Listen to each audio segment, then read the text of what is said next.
بسم اللہ الرحمن الرحیم۔ معزز سامعین، عزیز طالب علموں، آج کل ووٹوں کا زمانہ ہے اور ہر طرف کمپینیں ہو رہی ہیں، الیکشن اپنے عروج پہ ہے، 2-4 دن کی بات ہے۔ ووٹ کے متعلق 2 چیزیں یاد رکھیں کہ ایک تو ووٹ جو ہے یہ امانت ہے، اور دوسری نمبر پہ ووٹ ضمانت بھی ہے، یعنی آپ جس کو ووٹ دے رہے ہیں آپ اس کی ضمانت دے رہے ہیں کہ یہ بندہ اچھا ہے، یہ بندہ ٹھیک ہے، ملک کے لیے بھی، دین کے لیے بھی، معاشرے کے لیے بھی، غریبوں کے لیے ٹھیک ہے۔ تو دیکھ لیں کہ آپ امانت ادا کر رہے ہیں اور کسی کی ضمانت دے رہے ہیں۔ اور حضور پاک علیہ السلام نے فرمایا کہ جو آدمی ضامن ہے، الضامن غارم، جس آدمی نے ضمانت دی اس نے تاوان چکانا ہے۔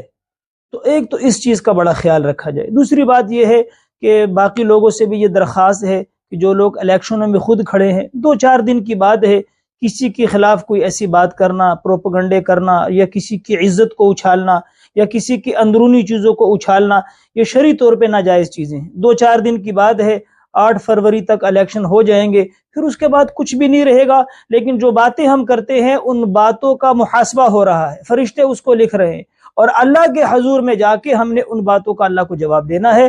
تو لہٰذا ووٹ دیتے وقت بھی اس بات کا خیال رکھیں، اور جو لوگ کھڑے ہیں وہ بھی اپنی کمپین یا اپنے بیانات کے اندر کسی کے اوپر کیچڑ اچھالنے سے پرہیز کریں۔ اللہ ہم سب کو اس باتوں پر عمل کرنے کی توفیق عطا فرمائے۔